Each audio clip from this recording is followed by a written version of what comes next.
Night had settled over Astoria, Oregon, draping the small coastal town in a fine mist. The rain wasn't heavy, just enough to beat on windshields and turn the pavement into a sheet of black glass, reflecting the muted glow of the street lamps. The air smelled faintly of the sea, as it always did here, the salt mixing with the earthy scent of wet asphalt. Inside Harbor Fresh Market, the world felt smaller, warmer. The faint hum of the refrigerator units blended with the soft overhead music, something from the 80s, low enough that you only noticed it between the occasional beeps of scanning groceries. The store smelled of freshly baked bread from the small in-house bakery and the citrusy tang of the produce section. It was late, the kind of hour when the store was more shadow than light, with only a handful of customers scattered through the aisles. A middle-aged man in a denim jacket studied jars of pickles as if they held the secrets of the universe. A young couple stood by the dairy case, debating brands of yogurt in hushed tones. Jason Miller, 37, waited in line with a modest basket hanging from one arm. He was a tall man, broad-shouldered from years of carrying ladders and heavy hoses as a firefighter, before life had steered him in a different direction. His brown hair was just starting to show threads of silver at the temples, and the faint lines around his eyes deepened when he smiled. Next to him, his 7-year-old daughter, Lily, clutched a box of chocolate cereal like treasure. She'd spotted it on the shelf earlier and given him that hopeful look only kids can pull off, a look that says, "Please, just this once." And Jason, who had always been weak to her big brown eyes, caved instantly. As they stepped up to register 3, Jason's gaze shifted to the cashier. She was young, maybe 23 or 24, with long brown hair pulled into a loose braid that rested over one shoulder. Her apron, pale green with the Harbor Fresh logo embroidered on the chest, hung slightly askew over a black t-shirt. The name tag pinned to it read Anna in neat, block letters. But it wasn't her name or her age that caught Jason's attention. It was her hands. They were trembling, not the casual shake of someone who'd had too much caffeine or was a little chilled from the night air, but the fine, persistent tremor of someone trying very hard to hold themselves together. Jason had seen that kind of tremor before. You couldn't spend nearly a decade as a firefighter without learning to recognize fear, real fear, the kind that hides behind polite smiles and quiet voices. He set the carton of milk on the counter and watched her fumble with the scanner. She missed the barcode twice before getting a beep. Her movements were careful, deliberate, as though she was forcing her hands to cooperate. "You okay?" Jason asked, his tone casual enough that Lily wouldn't pick up on the concern in his voice. Anna looked up briefly, just long enough for him to see the flicker in her eyes, something guarded, almost pleading. She gave a small smile, the kind that says, "I'm fine, but please don't ask more," and answered softly, "Yeah, just a long day." Jason didn't buy it. He'd heard those words 100 times from people who weren't fine at all. Lily leaned forward, resting her elbows on the counter, her voice bright and unfiltered. "Are you cold? My daddy has a jacket in the car. You can borrow it." Anna let out a quick laugh, but her eyes didn't match the sound. "That's sweet, but no. I'm okay." Jason noticed, though, that she didn't say thank you or that's kind. She just moved to the next item. Twice, her gaze flicked toward the far end of the store, to the glass-walled office that sat like a fishbowl above the floor. The blinds were half closed, but Jason could make out a stocky man in a button-down shirt inside, talking into a phone. Anna's scanning slowed even more when her eyes went in that direction. Jason paid for his groceries, thanked her, and started toward the exit. But halfway to the sliding doors, something made him stop. Maybe it was instinct, or maybe it was the way her shoulders seemed to sag the moment the customer ahead of him had walked away. Jason glanced back, and that's when he saw her lean against the counter, eyes closed for a heartbeat, as if steadying herself. Then the office door swung open. The man inside, whom Jason immediately pegged as the manager, strode toward her. Jason couldn't hear the words, but the tone was unmistakable, sharp, clipped, meant to put someone in their place. Anna's posture snapped upright, her hands moving automatically to straighten the gum display, her smile gone. Jason felt the knot tighten in his gut. This wasn't fatigue. This wasn't someone just having a bad day. This was something else, something worse. He turned back toward the door, the misty night beyond calling him home. But his feet stayed planted. One thought rooted itself in his mind, heavy and certain. If he walked away now, he might regret it for the rest of his life. Jason stood there for a few seconds longer than he should have, his hand on the cool metal of the sliding door handle. The rain outside tapped steadily against the glass, and through it, the streetlights blurred into soft halos. He could walk out right now, head home, and pretend he hadn't noticed anything unusual. But he had noticed. "Daddy," Lily's small voice pulled at him. She looked up from the cereal box clutched in her arms, her eyes curious. "Are we going home now?" "Yeah, honey," Jason replied automatically, pushing through the doors into the damp night air. But his mind wasn't on the drive home. It was still back at Register 3. As they crossed the parking lot, Jason glanced over his shoulder. Through the wide store windows, he could see Anna scanning groceries for another customer. Her smile was in place again, but he knew better now. It wasn't the easy smile of someone enjoying her shift. It was armor, carefully applied and just as carefully maintained. Jason knew that smile well. He'd worn it himself in the months after his wife died, when people asked if he was doing okay, and he couldn't bear to tell them the truth. It was the smile you wore to keep from collapsing under the weight of your own reality. By the time they reached the car, he was certain of two things. One, Anna wasn't fine. Two, he couldn't just let it go. He buckled Lily into her booster seat and handed her the cereal box. "Here, champ. You can hold on to this." She smiled, but her attention was already drifting toward the rain patterns sliding down the car window. Jason sat for a moment, his hand on the steering wheel, the keys dangling but unmoving. Finally, he pulled out his phone and scrolled to his sister's number. "Hey, Laura, you busy?" "Not really," she replied. "Why?" "I need a favor. Can you watch Lily for an hour or two?" There was a pause. "Right now? Is everything okay?" Jason hesitated. "Not yet, but I'm working on it." Laura didn't push for more. She'd learned a long time ago that when Jason had that tone in his voice, he'd explain when he was ready. 10 minutes later, he was walking Lily up the front steps of his sister's cozy house. She opened the door before he could knock, ushering the little girl inside with a warm smile. "What's going on?" Laura asked quietly. Jason just shook his head. "I'll fill you in later." When Jason stepped back into Harbor Fresh Market, the store was even quieter than before. The soft music played on, almost hollow in the near-empty space. A lone man in work boots wandered the canned goods aisle, and a teenage girl browsed the magazine rack near the entrance. The manager's office light was now off. Anna was at her register, methodically straightening packs of gum and candy bars.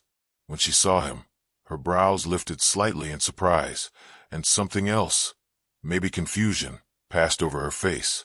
Jason waited until the last customer left before stepping up to the counter. "I know you said you're fine," he began, his voice low but steady. "But I don't believe you." Anna's gaze flicked toward the darkened office, and then back to him. "Jason, I'm not here to make a scene," he said quickly, "but I saw the way he spoke to you, and I saw your hands shaking before he even came out. If something's going on, you can tell me." She hesitated, glancing over her shoulder as if making sure no one else was within earshot. Her voice dropped to a whisper. "I really shouldn't." Jason leaned in slightly, his tone calm but unyielding. "I'm a dad. I've been through some rough seasons.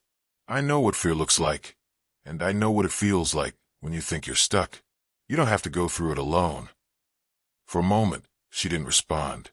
Her lips pressed together, and her fingers tightened on the edge of the counter. Then, finally, she spoke, so quietly that Jason had to lean closer to hear. "It's him, my manager. He harasses me." Jason's stomach clenched. "Harasses you how?" Her eyes glistened in the store's harsh fluorescent light. "Comments. Standing too close. Putting his hand on my shoulder when no one's looking. I told him to stop once, and he cut my hours.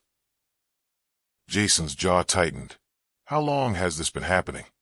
6 months, she whispered. My rent's already late. I need this job. If he decides to fire me. She trailed off, shaking her head. Jason exhaled slowly. He knew the feeling, being trapped by circumstances, cornered by someone who held power over you. And in that moment, he made a silent promise to himself. He wasn't walking out of the store again without doing something to help her. Jason didn't storm toward the back office. He knew from experience that charging in without a plan could do more harm than good, especially when the person you're trying to protect has everything to lose. Anna was still watching him cautiously, her hands now busy aligning receipts on the counter. He could see the faint rise and fall of her chest, the quickness of her breaths. She was on edge, even now, with the manager nowhere in sight. I don't want you to get involved, she said finally, her voice low but urgent. If you say anything, he'll know it came from me. And then, she bit her lip, not finishing the thought. Jason leaned against the counter, his tone even. Anna, I've met men like him before. They keep going because people are too afraid to speak up. But you don't have to face this alone. Her eyes flashed, not with anger, but with something like desperation. You don't understand. I can't lose this job. My rent's late. If I get fired. You won't, Jason said, more firmly than he'd intended. There are laws that protect you, and I know how to make them listen. Anna let out a dry, humorless laugh. You make it sound so simple. Jason shook his head. It's not simple. It's never simple. But it's possible. For a moment, silence stretched between them. Jason could feel the weight of her hesitation, like she was standing on the edge of a cliff, unsure if she could trust him enough to jump. He thought back to his own turning point.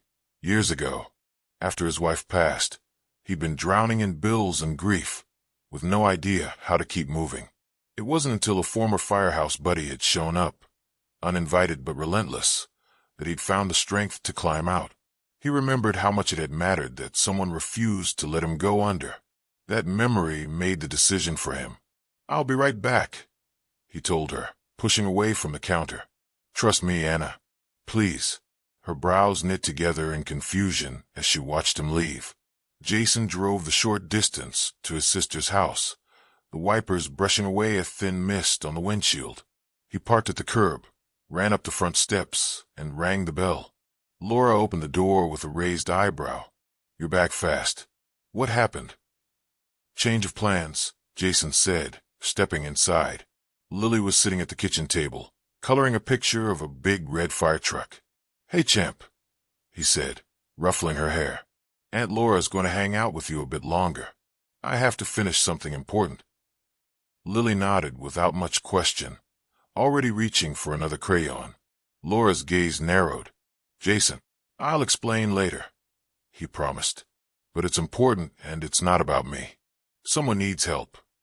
When he returned to Harbor Fresh Market, the parking lot had thinned out even more.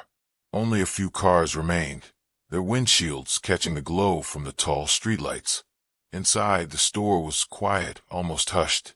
Anna was still at her register, but she wasn't ringing up customers anymore. Instead, she was pretending to tidy the candy display, her movements slow and deliberate. Jason approached, keeping his tone calm.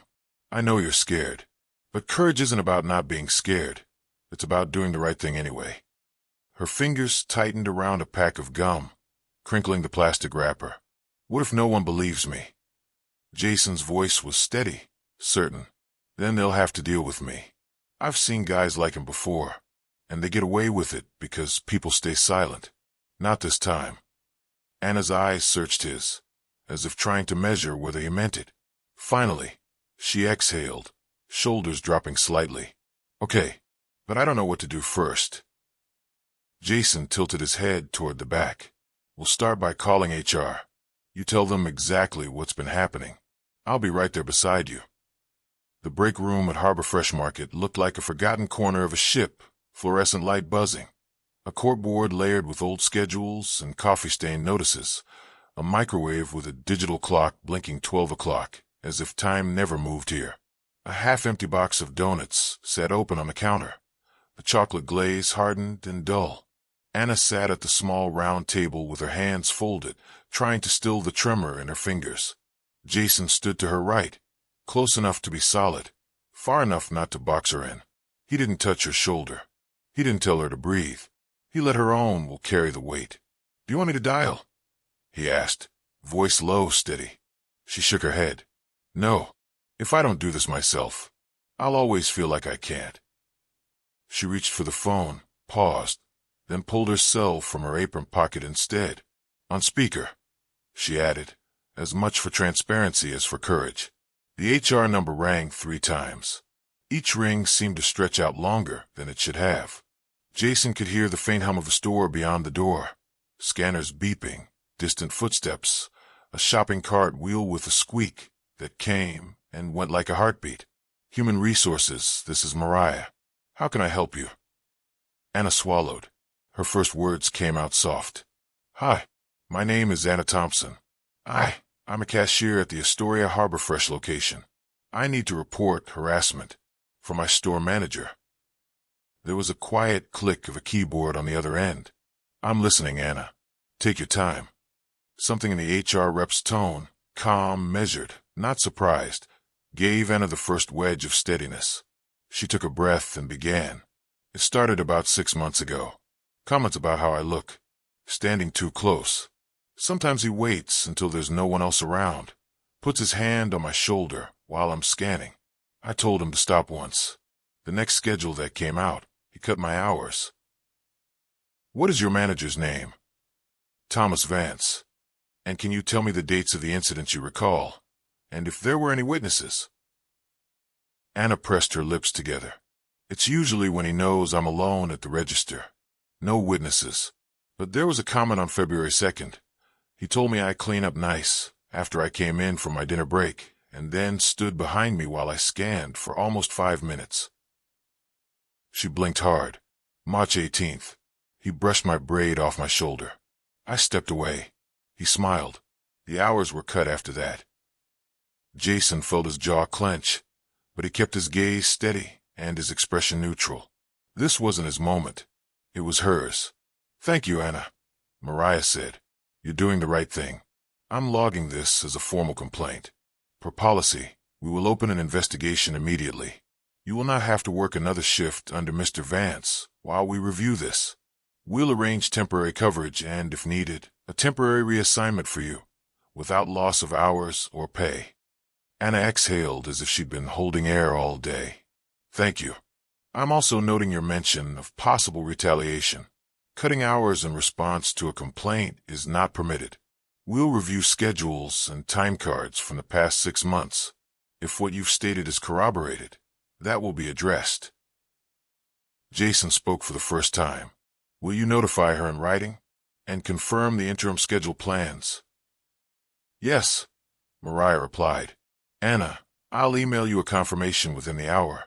You'll also receive a direct phone call from our regional HR partner tomorrow.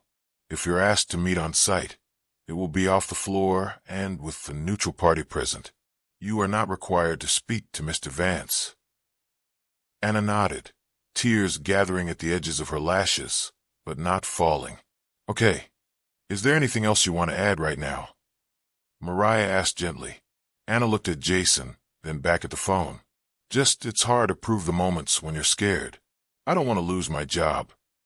"You won't be penalized for reporting," Mariah said. "Thank you for telling us. We'll take it from here." When the call ended, the break room seemed to exhale with them. The buzzing light was still too bright, the donut box still sad, but something in the air had shifted. Relief doesn't arrive with trumpets. It comes like a loosened knot, like lungs remembering how to move. Anna wiped at one eye and laughed once, a soft, disbelieving sound. "I did it." Jason's smile was small but certain. "Yes, you did." They stepped out into the hallway and met Thomas Vance. He stood in the corridor outside the registers, stocky, arms folded over his chest. His tie was loose. His jaw worked as if he were chewing on a thread. His eyes cut from Jason to Anna and back again with a slow, assessing calculation. "What exactly?" he said, voice low and knife flat. Do you think you're doing? Anna froze. For a heartbeat, the tremor started up again in her hands. Jason shifted half a step forward, not blocking her, but unmistakably there. What's going on? Anna said, finding her voice. Is that I've reported you to HR. The color drained from Vance's face, then rushed back angry and hot. You reported. He stopped himself, glanced around, and lowered his voice. You have no idea what you're doing. You like having a job here, don't you? Jason's tone was calm enough to be dangerous. You should stop talking. Vance's eyes flicked to him. And who are you? A customer, Jason said. A witness to your tone on the floor. And someone who knows what retaliation looks like when it shows up in a scheduling system. Vance took a step closer. This is none of your business. Wrong, Jason said evenly. It became my business the second you decided boundaries didn't apply to you. A couple with a toddler in a cart turned down the aisle, then quickly turned back, sensing the weathered crackle in the air. The store's soundtrack buzzed on, soft, oblivious. Anna stood a little taller. HR is opening an investigation. They said I won't be working under you while it's ongoing. They'll be reaching out. You think HR is on your side? Vance said, the sneer curling. HR is on the company's side. And the company, Jason replied, really doesn't like liability. For a long moment, silence stretched. Vance's gaze drilled into Jason's. Then he smiled thin, cold. You're done tonight, he said to Anna. Clock out. I'll clock out when my shift ends, Anna answered, surprising herself with the steadiness of it. Unless HR says otherwise. Jason watched Vance try to decide who in this moment still felt small enough to bully. No one did. Vance turned on his heel and stalked toward the office. The door shut behind him with a hard click. Through the half-closed blinds, they could see him on the phone, pacing. Anna let out a breath that shook at the end. Jason didn't mistake it for weakness. It sounded like survival. Are you okay to finish the last hour? He asked. She nodded, then paused. Will you stay? Just out there. In case he tries something on the floor. Jason finished. Yeah, I'll be here. She blinked at him, gratitude bright and clean. Thank you. Jason moved to the end of the cereal aisle, where he could see Register 3 and the office door. He wasn't looming. He was simply present in the way a locked door is. Present, quiet, obvious, promising that someone had thought about safety before the storm hit. When Anna rang up the next customer, her hands were steadier, not because the fear had evaporated, but because something else stood beside it now. A path forward, an official record, a name for the wrong she'd endured, and a number she could call again if needed. Half an hour before closing, the office door opened. Vance didn't look at them. He walked out with a coat over his arm and left through the side exit, phone to his ear, jaw clenched. The emptiness he left behind felt like a room where a radio had finally been turned off. Anna's shoulders eased. Jason felt his own breath go all the way down. When the lights dimmed for closing and the last cart rattled toward the corral, Anna met him near the door. She didn't try to say anything brave. She said the truest thing. I didn't think I could do it, she whispered. Jason shook his head. You didn't have to think you could. You just had to do it once. They stepped out into the night air. The rain had thinned to a delicate mist that settled on hair and sleeves like a benediction. Somewhere down the block, a buoy bell clanged softly on the river. For the first time all day, Anna's hands were still. 3 mornings later, Jason was in his kitchen flipping pancakes when his phone buzzed on the counter. The number wasn't familiar, but something in his gut told him to answer. Hello, Jason. It's Anna. Her voice was lighter than he'd ever heard it, still soft, but carrying a thread of relief that hadn't been there before. They suspended him, she said in a rush. HR called me first thing this morning. He's off the schedule until the investigation's over. They're transferring me to the seaside location in the meantime. Same hours, actually a little more. And they thanked me. Said I might have helped protect other employees too. Jason let out a quiet breath, smile forming. That's good news, Anna. That's real progress. I couldn't have done it without you. Jason flipped a pancake onto the growing stack. Sure you could. I just reminded you that you could. There was a pause on the line, kind of silence that felt like gratitude too big for words. Daddy, is that the lady from the store? Lily's voice came from the doorway, her hair still tangled from sleep. Jason hit the speaker button. Yeah, it's Anna. Is she okay now? Lily asked. Anna's laugh came through the phone, warm and unguarded. I'm okay now, thanks to your dad. Lily considered this and nodded solemnly. Good. I didn't like how sad you looked before. Jason glanced at his daughter, pride and something softer tightening in his chest. After they hung up, he found himself replaying the conversation. Not the part about the suspension. That was important, yes, but the way Anna's voice had changed. Fear had loosened its grip on her. There was space now for something else to grow. That evening, Jason and Lily stopped by the small riverside park before heading home. The sky was painted in streaks of rose and gold, the river catching the light in broken mirrors. Lily chased after a kite another child had let go, her laughter carrying on the breeze. Jason sat on a weathered bench, hands in his jacket pockets, and thought about the night at the store. How easy it would have been to ignore it. How tempting it had been to just get in the car and drive away. But he also thought about the way Anna had stood in the break room, her voice shaking as she spoke into the phone, and how, with each sentence, she'd reclaimed a little more of herself.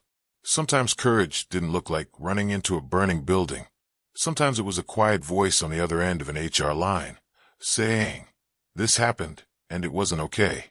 When the sun dipped low, Lily ran back to him, cheeks pink from the cool air.